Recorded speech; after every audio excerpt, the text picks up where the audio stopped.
Bom dia, Jota. Bom dia, professor. E aí, tudo bem? Suave na nave? Tudo bem. Deixa eu colocar minha listinha de chamadas aqui para já ir adiantando a coisa. Tá aqui, segundo ano. Beleza, hoje é dia 28. E o ano está acabando. Vamos lá então, Aline? Amanda? Aqui. Anne, Caroline? Presente. Bianca? Bruno? Caio? Aqui. Camila? Carlos Eduardo? Professor, o Bruno tá aqui, é que eu não consegui desmutar. Ah, tá. Vamos lá. Danilo? Presente. Davi? Eu. Gabriel Koji? Eu. Gabriela Rodrigues? Gabriele Junqueira? Giovanni? Aqui. Começaram cedo hoje aqui, né? Giovana Moreira? Eu. Giovana Santos? Aqui. Guilherme Azevedo? Eu. Gustavo dos Reis? Gustavo Kendi? Aqui. Isabela Carvalho? Ô, Jota, Oi? a Gabriela Junqueira respondeu aqui no meu celular aqui, ela não tá conseguindo desmontar. Ah, tá. Isabela Cruzado? Isabela Gil? Presente. Isadora Cristina? Lucas e Marcos? Marcele? Aqui. Marco Antônio? Matheus Evangelista? Matheus Cali? Aqui. Matheus Rodrigues? Maísa? Mel? A Maísa está presente, professor. Ela só não consegue desmutar. Ok. Mel Amadei? Aqui. Michele? Natália? Aqui. Natan? Aqui. Rafaela Magalhães? Rafaela Santiago? Aqui. Renan? Ah, Santiago. Renan? Raíssa? Aqui. Tainá? Não. Vinícius Bezerra? Aqui. Vinícius Nunes? Aqui. Yasmin? Muito bem. Deixa eu voltar aqui no lobby, que tem alguns para entrar aqui. Vejamos quem. Bianca, Clara, Júlia Santos, Lucas Ofredo, Matheus Almeida. Tá. Deixa eu só anotar aqui as presenças. Ele já vai até lá. Por que esse chat está desativado aqui? Alguém sabe por quê?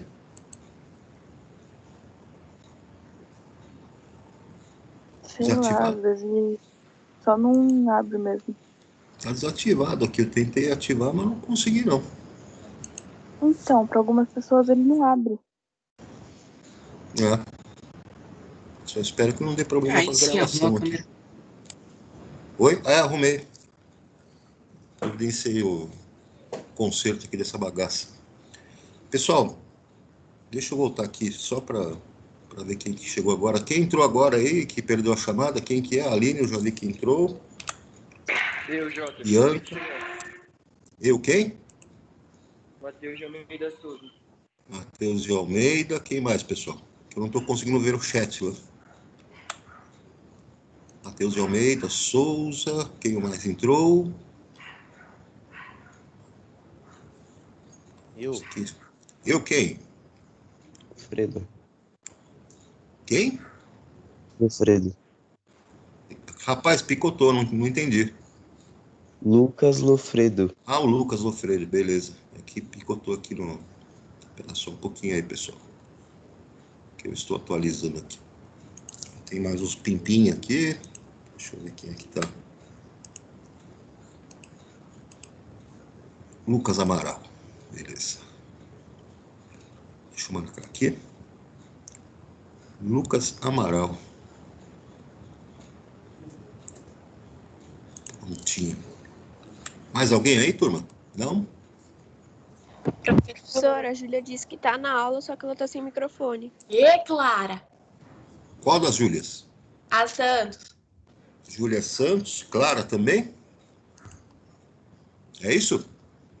É. É, eu que falei.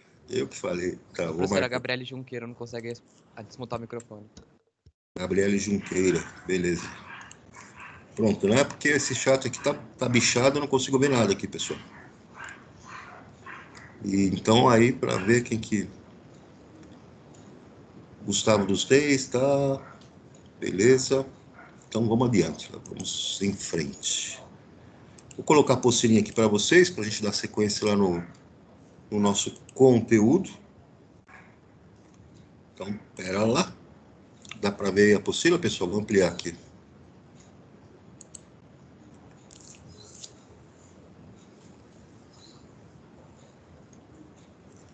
Dá para ver aí, turma? Sim. Bom, nós paramos aqui no fenômeno da corrosão, né? Na última aula nós vimos aí os tipos de pilhas que nós trabalhamos, né? E agora vamos ver aí o fenômeno da corrosão. A corrosão acaba acontecendo pela ação, né, de uma reação de óxido-redução que acontece entre o ferro e o oxigênio da atmosfera, né, do ar, combinado com a água, né, com a umidade. E aí o que acontece, né, conforme você tem a interação do ar, né, que tem o oxigênio e a umidade com o ferro, acaba acontecendo a formação ali de uma célula eletroquímica, uma pilha, na verdade, né? Um processo espontâneo que vai corroendo esse ferro vai oxidando. E no processo de oxidação do ferro, ele vai formando a ferrugem, né, que é um óxido de ferro, e o que acaba, então, interferindo nas propriedades mecânicas, né, na vida útil, né, na estética do material que está oxidando, que está corroendo. Então, você tem que encontrar técnicas que você minimize, né, esse fenômeno, para que você, então, combata aí a corrosão e também os custos que estão associados à manutenção e substituição, né, de equipamentos que você tem construídos aí com ferro, né, com aço. Você tem poucos metais que são, né, pouco reativos nesse sentido, que tem dificuldade assim, de sofrer a oxidação, né? São os nossos metais nobres, o ouro, platina, né? Os outros metais, né, quando estão em contato lá com ar, que contém a umidade, contém o oxigênio também, eles têm uma reação que acontece, uma reação de oxirredução. E nessa reação espontânea, eu vou ter a formação de óxidos, né, hidróxidos, substâncias que vão ser produtos dessas reações e que vão ocasionar, então, a corrosão do seu metal. Você tem que encontrar técnicas para que você, então, combata, né, esse processo. E como que nós vamos minimizar esses efeitos de corrosão? Tem técnicas que são chamadas de proteção catódica e proteção anódica. Como que funciona isso, então? A corrosão que acontece lá onde você tem que fazer uma proteção catódica, você vai utilizar um método, né, onde você vai colocar um metal em contato com o metal que você quer proteger, e esse metal que você colocou vai funcionar como um metal de sacrifício. Ou seja, ele vai sofrer a corrosão, a oxidação, no lugar do metal que você está querendo proteger. Isso vai acontecer porque o potencial de redução do metal de sacrifício que vai ser colocado lá para proteger é menor, é mais baixo. Ele tem, então, um potencial, uma tendência a oxidar maior do que a do metal que você quer proteger. nós utilizamos essa técnica, então, quando fazemos galvanização, por exemplo. Então, você tem telas galvanizadas, parafusos galvanizados, arruelas, porcas galvanizadas, telas, carcaças de ventiladores, equipamentos galvanizados. Por que tem esse nome galvanizado? Porque eles vão fazer uma deposição de uma película de zinco em contato, né, com a superfície daquele aço, daquele metal que você quer proteger. Como o zinco tem um potencial de redução que é menor que o do ferro, o zinco vai sofrer a oxidação e o ferro vai ficar protegido, né? Ele vai ficar sempre na forma reduzida. Então, aquela película de zinco protetora, ela vai sofrer preferencialmente a oxidação e vai proteger, né, o material de aço, de ferro que você tem, né, na parte interior. Isso também é utilizado aqui, como vocês estão vendo aí na imagem, o casco de um navio, né? No casco desse navio, eles também colocam essas barrinhas que vocês observam aqui. Deixa eu limpar só. Pronto. Essas barrinhas que vocês estão observando aqui, ó, são pedaços de um metal, possivelmente magnésio, que tem um potencial de redução menor do que o ferro que compõe o aço do casco do navio. Então, o que vai acontecer? Quando esse metal entrar em contato com a água, que também com o oxigênio, vai ser o magnésio que vai sofrer a corrosão no lugar do aço que você quer proteger, que forma o casco do seu navio. Então, isso é muito utilizado, né, em estruturas como pontes que são construídas, tubulações subterrâneas, né, que você coloca essa proteção catódica, utilizando, então, um metal de sacrifício. Esse metal de sacrifício sempre vai ter qual propriedade? Ele tem sempre um potencial de redução menor do que o metal que você quer proteger. Então, é ele que vai sofrer a corrosão, a oxidação preferencialmente, protegendo o metal que é do seu interesse. Existe outra técnica de proteção que é chamada de proteção anódica. Nesse caso, o que vai acontecer? Você vai fornecer uma corrente elétrica externa para que essa corrente circule na estrutura que você quer proteger, fornecendo, então, elétrons que vão ser repostos no processo de oxidação natural que aconteceria naquela estrutura, não deixando, então, que o metal que você quer proteger sofra oxidação. É complicado ele trabalhar com ela, porque você vai ter um gasto de energia externa para fornecer, né, essa corrente elétrica, e não são todas as condições que você pode fazer a aplicação dessa técnica também. Depende da estrutura que você vai estar tentando proteger, né? Outras técnicas de proteção, pessoal, envolvem pintura, por exemplo. Uma pintura que você faz nada mais é do que você depositar uma película na superfície daquele metal, e essa película, então, vai impedir o contato do metal com o oxigênio e com a umidade, com a água, né? Então, essa película protetora, derivada aí da pintura, vai então proteger a superfície do seu metal. Essas tintas aí, então, podem ser as epoxídicas, que é uma substância, um tipo de resina. Vocês também devem ter ouvido falar de zarcão, aquela tinta amarela, né?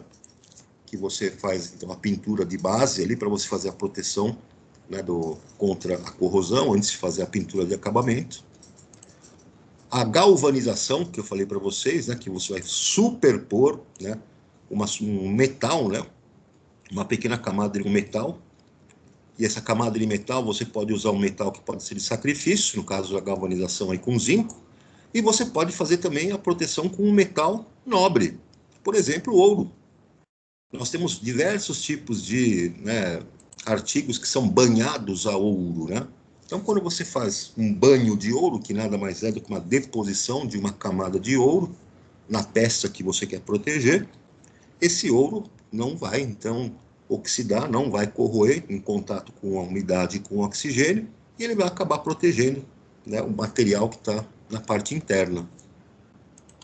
Tem substâncias que são inibidoras de corrosão também, que são orgânicas ou inorgânicas. Você pode, então, adicionar, né, essa substância no meio que você está trabalhando.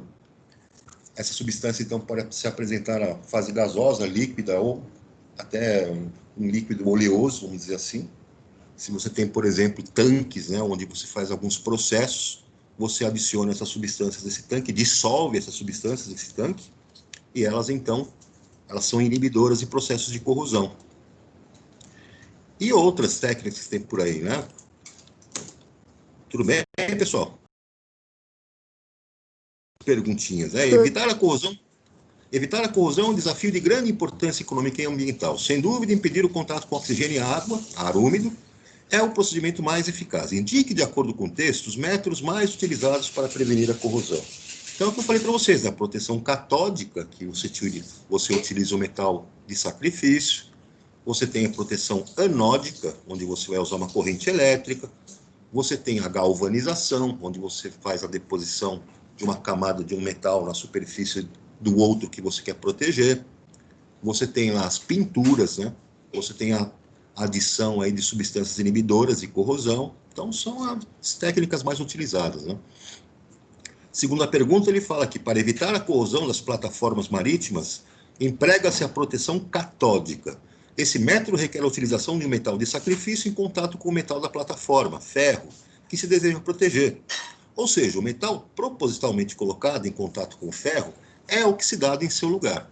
O conjunto formado é um sistema eletroquímico, denominado pilha, e a técnica é denominada catódica, pois o metal a ser protegido torna-se o cátodo da célula galvânica formada. No item A, com base nessas informações, nos potenciais padrão de redução registrados na tabela a seguir, indique 2 metais que seriam eficientes para a proteção do ferro. Justifique a sua resposta. Bom, então nós temos que procurar um metal que tenha um potencial de redução menor do que o do ferro, para que ele oxide no lugar do ferro, né? Então, dentre os metais que foram colocados aqui, eu observo o ferro, né? O ferro, na equação de redução dele aqui, tem um potencial de redução de menos 0,44. Eu vou procurar metais que tenham potencial de redução menores do que ele. Quem seriam esses metais, então?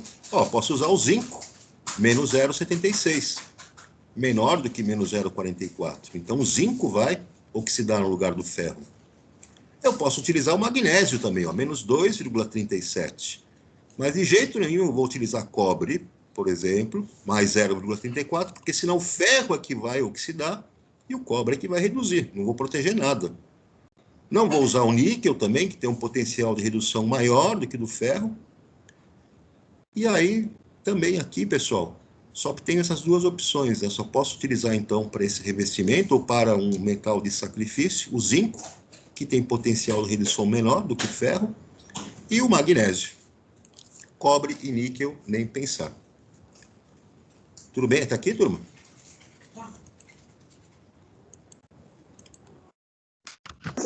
Sim. No item B, escreva a equação de funcionamento da pilha formada entre o ferro e um dos metais de sacrifício indicados no item anterior. Então, você pode utilizar aqui, vamos pensar que nós vamos colocar o zinco, né?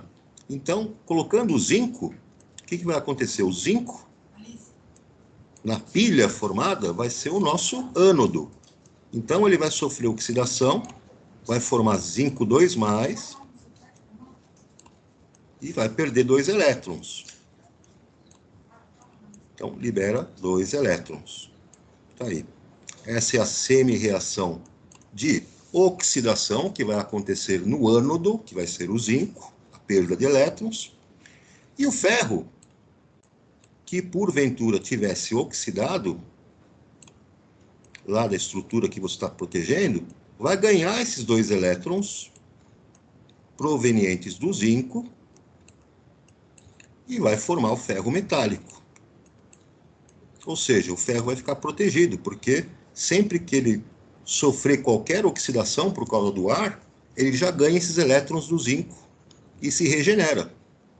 Então, eu tenho a semi-reação de oxidação do zinco, a semi-reação de redução do ferro, corto 2 elétrons de um lado, 2 elétrons do outro, a equação global vai ficar, então, o zinco metálico, que está lá, como metal de sacrifício, interagindo com o ferro, 2+, Tá ruim de escrever com essa canetinha hoje, meu Deus. Formando, então, o zinco 2+, que corroeu, oxidou, mais o ferro metálico. Tá aí a equação global, né, da pilha formada. Tranquilo, gente? Sim. Tranquilo. Muito bem. Na terceira pergunta, ele fala aqui: em que consiste o processo de galvanização? Cite um exemplo do cotidiano que utiliza essa técnica. A galvanização, então, é aquele processo de você depositar uma camada, né, de um metal na superfície do metal que você quer proteger. Então, você pode depositar uma camada de um metal que vai funcionar como um metal de sacrifício, né? Uma camada de zinco, por exemplo, é muito utilizado aí na galvanização aí de telas, de arames, de egos, enfim. E você pode também fazer uma deposição de um metal nobre, né, que vai fazer o papel de proteger, porque ele não vai oxidar, né? Então, são aqueles banhos que se fala, né? Ah, essa peça é banhada a ouro, essa peça é banhada a prata, enfim. Colocou ali um metal nobre que vai proteger contra o processo de corrosão que vai acontecer com o oxigênio e a umidade do ar.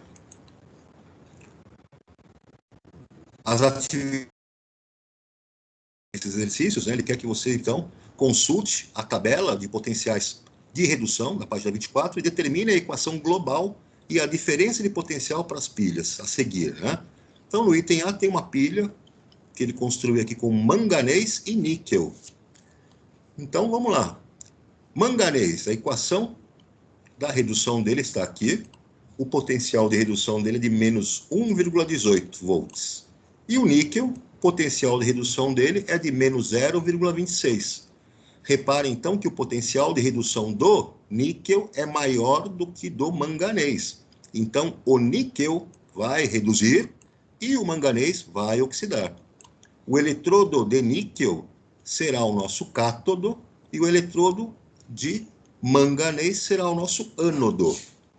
Semi-reação anódica, ou seja, a oxidação que está acontecendo lá no nosso ânodo. É o manganês que vai oxidar.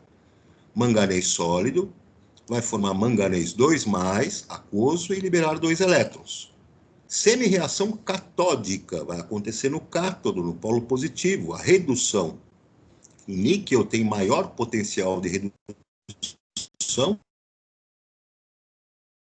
Níquel 2+, aquoso, vai ganhar 2 elétrons e formar níquel metálico. A soma das duas semi-reações me dá a reação global, a equação global da pilha. 2 elétrons de um lado, corta com 2 elétrons o outro, e na soma das duas semi-reações, eu tenho a equação global, manganês sólido mais níquel 2+, formando manganês 2+, mais níquel sólido. Qual é a voltagem desta pilha? Diferença de potencial sempre vai ser ΔE, né? O potencial do cátodo menos o do ânodo. O maior potencial menos o menor potencial de redução.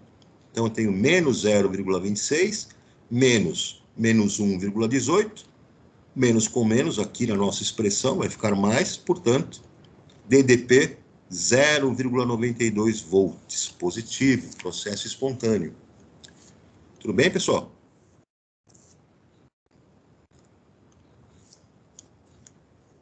Tranquilo até aqui? Sim. No item B, Tranquilo. outra pilha, uma pilha que vai chumbo e prata.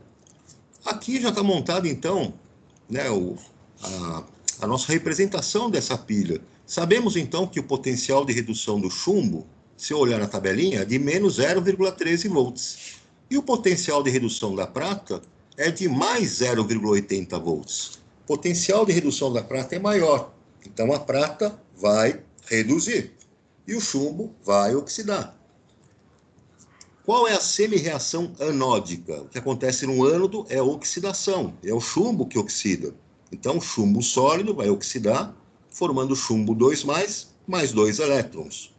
No cátodo vai acontecer a redução, polo positivo. É a prata que vai sofrer a redução. A prata, Ag+, ganha um elétron e forma prata metálica. Vejam que para somar as duas equações, eu tenho no ânodo 2 elétrons saindo e no cátodo apenas um entrando. Então eu tenho que multiplicar a segunda equação por 2, para que eu tenha 2 elétrons na redução. Então eu vou ter 2 Ag+, mais 2 elétrons, formando 2 Ag metálico. Agora sim, eu posso cortar 2 elétrons de um lado, 2 elétrons do outro, na soma das duas semi-reações, e escrever a equação global. Chumbo metálico mais 2 Ag+, formando chumbo 2+, mais 2 de prata sólida. DDP da pilha, diferença de potencial. Calculo como potencial do cátodo menos o do ânodo. Potencial maior menos o potencial menor. Menos, vai ficar então mais 0,80, menos 0,013. A DDP dessa pilha, voltagem dela, então, mais 0,93 volts. Tudo bem, pessoal? Tudo certo. Sim. Podemos ir adiante? Pode. Pode. Aí vem o item C, outra pilha que ele montou aqui, é uma pilha que foi feita aqui com alumínio e com cobre. E aí nós vamos lá na tabela de potenciais de redução, vemos que o potencial de redução do alumínio é de menos 1,66 volts. E o potencial de redução do cobre é de mais 0,34 volts. Então, o cobre tem maior potencial de redução, ele vai reduzir, ele vai ser o cátodo. E o ânodo é quem vai oxidar, tem menor potencial de redução, vai ser o nosso alumínio. Semi-reação anódica, a oxidação do alumínio no ânodo, o alumínio, então, forma alumínio 3+, e libera 3 elétrons. Semi-reação catódica, o cobre 2+, aquoso, ganha 2 elétrons, formando o cobre metálico. Vejam que a quantidade de elétrons não está balanceada. Na oxidação são liberados 3 e na redução eu tenho um ganho de 2. Para que eu tenha a mesma quantidade de elétrons, eu vou multiplicar a primeira equação por 2 e a segunda equação por 3. Estou multiplicando, então, pelos valores invertidos, né? Então, vejam a inversão que nós fazíamos o balanceamento das equações de oxirredução.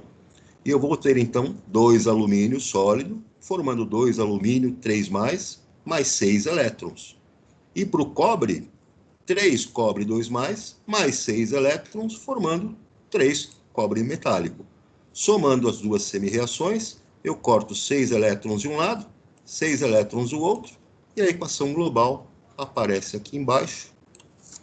2 alumínio sólido, mais 3 cobre 2+, formando 2 alumínio 3+, mais o cobre sólido. Aqui faltam 3, tá, pessoal? Pronto. Diferença de potencial da pilha é sempre o potencial de redução do cátodo menos o do ânodo, do maior menos o do menor. Portanto, aqui essa pilha vai gerar 2 volts. Tudo bem, gente? Sim. Reparem, galera, que esta pilha, que foi resolvida nesse exercício C, é idêntica a essa. Oi. Quem que tá tocando tambor aí? Professor, Tô ouvindo. o Bezerra pediu para o senhor aceitar ele porque a internet dele caiu. Ah, avisa pra ele que eu sou casado, eu não vou aceitar o pedido dele não, cara. Ok, eu vou avisar agora. Pera aí que eu já coloco. Eu estou recebendo pedidos logo cedo assim, que negócio é esse? Deixa eu ver aqui, Vinícius Bezerra, pronto. Só ele? Não, tem mais um bando aqui, cara. Carlos Eduardo, deixa eu ver aqui. Zeca. Jota, tá travando. Tá travando. Carlos Eduardo, Júlia Virgínia, Tainá, Vinícius Bezerra. Pronto. Essa internet fica oscilando aí, trava, é terrível. Então, voltando aqui, turma, notem que o exercício do item C, ele é o mesmo exercício 3 aqui, estão vendo aqui? Mesma coisa? Tanto o item A e aqui o item B. Mesma coisa, é a mesma pilha. Professora, a tela tá toda branca. Ah, apareceu. Não apareceu aí, não? Não, apareceu já. Então, ó, para o terceiro exercício, é só copiar o item C, a mesma coisa. Vamos adiante. No exercício 2, ele coloca aqui, de acordo com os potenciais padrão de redução a seguir, então ele dá aqui algumas espécies químicas A, B, C, D, tranquilo. São espécies químicas aqui, quaisquer, né? E deu os potenciais de redução para todas elas. Responda a essas questões. Qual das espécies químicas oxida mais facilmente? Bom, aquela que vai oxidar mais facilmente é a que tem menor potencial de redução. Dentre todas elas, vejo que quem tem o menor potencial de redução aqui vai ser esse eletrodo, né? C2+, com C sólido. Seria esse cara aqui. Deixa eu mostrar aqui melhor. Vejo, o menor potencial de redução é esse aqui. Então, essa espécie é que vai oxidar com mais facilidade. Qual das espécies químicas reduz mais facilmente? Aquela que tem o maior potencial de redução. Vejam que o maior potencial de redução é esse aqui, ó, menos 0,13. Então, é essa espécie química B+. Tudo bem até aqui, pessoal? Sim. Aí ele vem aqui, ó, Sim, no item sim. C. Qual é o melhor agente oxidante? O melhor agente oxidante é aquele que vai reduzir com maior facilidade, ou seja, o que tem o maior potencial de redução. E já vimos que é a espécie B+. Qual é o melhor redutor? É aquele que vai oxidar com maior facilidade. É aquele que tem, né, o menor potencial de redução. Já vimos que é a espécie C. Escreva a equação química global entre o oxidante e o redutor mais forte. Uma vez que nós vimos quem é o oxidante e o redutor mais forte, nós vamos ver quem é o que vai sofrer a oxidação. O redutor mais forte, né, é o nosso C. Então, esse C, pela semi-reação dele, ele vai formar C2+, e liberar 2 elétrons. No cátodo, onde acontece a redução, nosso agente oxidante mais forte é o B+, então 2B+, mais 2 elétrons, formando 2B sólido. Somando as duas semi-reações, corta 2 elétrons de um lado, 2 elétrons do outro, aparece então a equação global da pilha formada pelo oxidante e pelo redutor mais forte. Tranquilo até aqui, turma? Tranquilo. Vamos lá para cima. Terceiro exercício, ele fala aí, considere... já fizemos esse terceiro, é igual ao item C, né? Então é só copiar ali. Muito bem. Exercício 4. É comum que utensílios de prata escureçam com o tempo. Isso se deve à reação da prata com o enxofre contido em certos alimentos como ovo e cebola. Assim é produzido o sulfeto de prata, Ag2S, um sólido negro.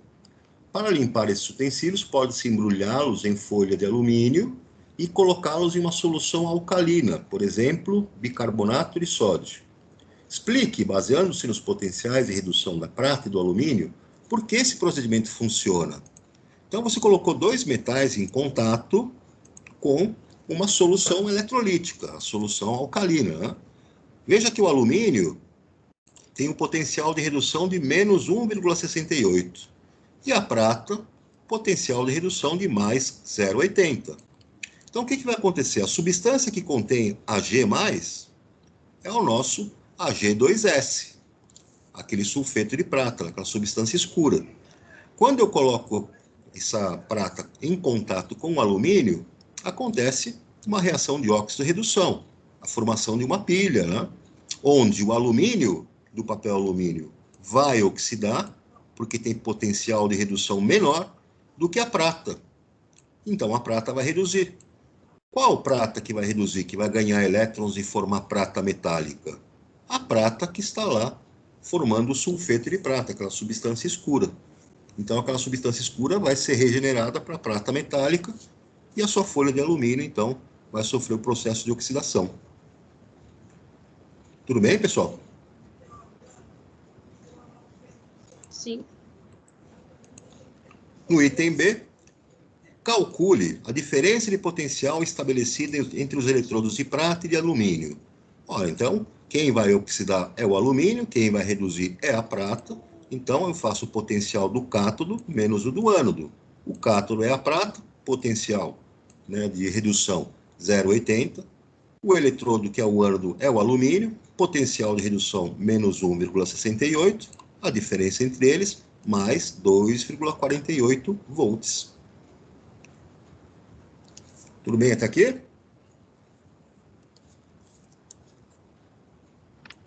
Sim. Sim.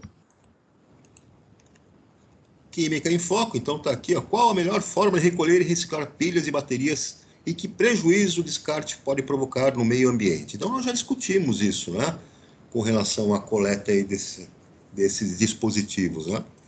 Existem aí pilhas que nós vimos que têm na sua composição metais pesados, né? Metais que são bioacumulativos, acabam então comprometendo lá diversos órgãos, né? Eles entram na cadeia alimentar, então é bastante complicado você estar descartando esses materiais no ambiente diretamente, porque à medida que eles vão, né, tendo a sua blindagem, a sua parte externa, a sua carcaça sendo corroída, né, você tem então as substâncias que estão no seu interior começam a sair, começam a entrar em contato lá com o ambiente. Se você coloca isso lá nos lixões, hein, nos lixos comuns, né, isso vai escorrer, isso vai entrar em contato com os lençóis freáticos, né, e vai gerar um problema tremendo. Você tem pilha aí que tem esses metais pesados, como se tem, né, você tem chumbo, cádmio, mercúrio, níquel, e além disso, o eletrólito que é utilizado, né, para você poder fazer o processo lá da pilha, também pode ser corrosivo. É o caso dos bioacumuladores aí de automóveis, você tem ácido sulfúrico presente ali. Então, perigoso. E vai ser bastante agressivo aí para o meio ambiente. Então, as perguntas que ele faz aqui, a primeira é: proponha uma maneira de reduzir o impacto ambiental causado pelo uso de pilhas e baterias. Então, tem várias propostas que você pode fazer, né? Você pode propor aí uma coleta seletiva, você pode disponibilizar aí locais para que esses dispositivos sejam levados, uma vez que não tem mais, né, utilidade. O próprio fabricante pode disponibilizar, né, nas suas lojas, nos seus pontos de venda, né, locais onde você direcione, né, esses dispositivos. Tem várias aí possibilidades.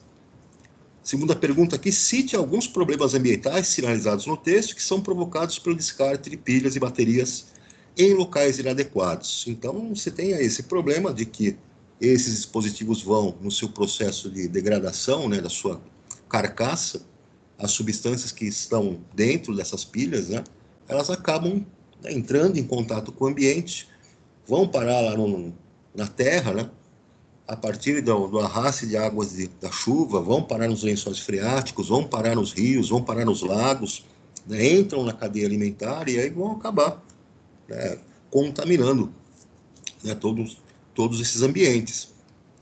A terceira: qual deve ser sua postura para evitar que ocorram problemas ambientais provocados pelo descarte de pilhas e baterias? Sua postura é não jogar essa bagaça no lixo comum.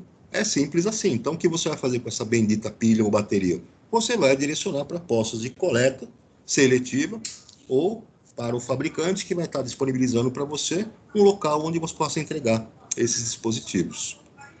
4. Pesquise sobre a existência de postos de coleta para pilhas e baterias usadas em sua cidade. Bom, diversas cidades aí, diversos municípios têm esses postos de coleta, né? Então, basta vocês aí estarem pesquisando. Tem muitos locais aí no comércio que fazem, né, a recepção desse tipo de material. Tranquilo até aqui, turma? Sim. Sim, tranquilo. Muito bem. Deixa eu colocar aqui o nosso novo assunto, só para fazer uma breve introdução, porque não vai dar tempo de falar tudo isso hoje. Mas está um entra e sai aqui, hein? Eita, nós agora vimos. Vamos lá. Até agora, então, nós vimos reações de óxido-redução, E essas reações de oxirredução são baseadas em processos espontâneos. Aqui eu vou pedir para vocês irem adiantando essa hora de estudo aqui, tá, galera? Então, aqui é a hora de estudo, podem ir fazendo, aí na página 35. Terminou, tira a fotinha e manda lá na atividade do positivo ON. Vai aí até a página 38, 39, até a página 39. São 26 exercícios para vocês se divertirem. Depois tira a fotinho e manda lá no positivo ON. Então, até agora nós estudamos reações de oxirredução que envolvem processos espontâneos, processos onde você tem, a partir das reações de oxirredução, a produção da energia elétrica, ou seja, a eletricidade, a corrente elétrica é produzida através das reações de oxirredução. Nesse próximo capítulo, aí, 16, nós vamos trabalhar com o processo inverso. Nós vamos trabalhar com processos não espontâneos. Eu vou me interessar agora em fazer o quê? Fornecer energia elétrica para causar reações de oxirredução. Então, nas pilhas e baterias, eu tenho reações de oxirredução acontecendo para fornecer a eletricidade. E nos processos não espontâneos, eu tenho que fornecer a eletricidade para que aconteçam reações de oxirredução. Então, nós chamamos de processos não espontâneos. Processos onde nós forçamos, nós temos que fornecer energia para que o processo ocorra. Que processos são esses? Eletrólise. E vocês aprenderam ano passado, nas reações inorgânicas, que existe um tipo de reação de decomposição onde nós utilizamos a energia elétrica, a eletricidade. Então, a eletrólise é uma reação onde você utiliza a eletricidade para decompor uma determinada substância. Até aqui tudo bem, turma? Sim. Ponto de partida que ele colocou aí, tem um telefone celular carregando, né, a bateria dele. Então ele fala aí, nos últimos anos, em razão do aumento na utilização de equipamentos eletrônicos portáteis, a demanda por baterias recarregáveis cresceu consideravelmente, desencadeando uma preocupação intensa no ramo industrial com a busca de produtos mais leves, baratos, com maior autonomia e, consequentemente, maior capacidade de carga, possibilitando mais conforto e confiança no uso dos eletrodomésticos, dos eletrônicos, né? E, de fato, né, os primeiros telefones celulares, que eram tijolos enormes, né, tinham uma bateria que era um tijolão. Aquela bateria ela não durava mais de 1 hora, 1 hora e meia. Você precisava ter um carregador, que também era um tijolo enorme, para ficar recarregando toda hora, ou andar com baterias sobressalentes para poder trabalhar com aquele tijolão. Hoje as baterias já estão mais eficientes, né, já estão com maior capacidade de carga, o que possibilita aí maior conforto para o seu uso, né? Então, na primeira pergunta aqui tem: qual é a diferença química entre pilhas descartáveis e baterias recarregáveis? Então, quimicamente, as pilhas descartáveis, o que vai acontecer com elas? Uma vez que os reagentes que participam das reações de oxirredução, uma vez que esses reagentes são consumidos inteiramente, as reações param e a sua pilha, então, não fornece mais energia elétrica, então ela vai ser descartável. As reações de oxirredução presentes nas baterias são reações reversíveis, onde, no momento em que você fornece a energia elétrica externa, as reações se revertem e eu, então, regenero os nossos reagentes. Então, aí o processo, né, podendo ser revertido, o seu dispositivo vai poder ser recarregável. Na pilha comum eu não consigo, mesmo que eu tente fornecer energia elétrica externa, as reações de oxirredução nas pilhas descartáveis são irreversíveis, não consigo regenerar os reagentes. A segunda pergunta, ele diz aqui: identifique em seu cotidiano alguns equipamentos que utilizam baterias recarregáveis. É uma infinidade, né? Aqui está um exemplo do seu telefone celular.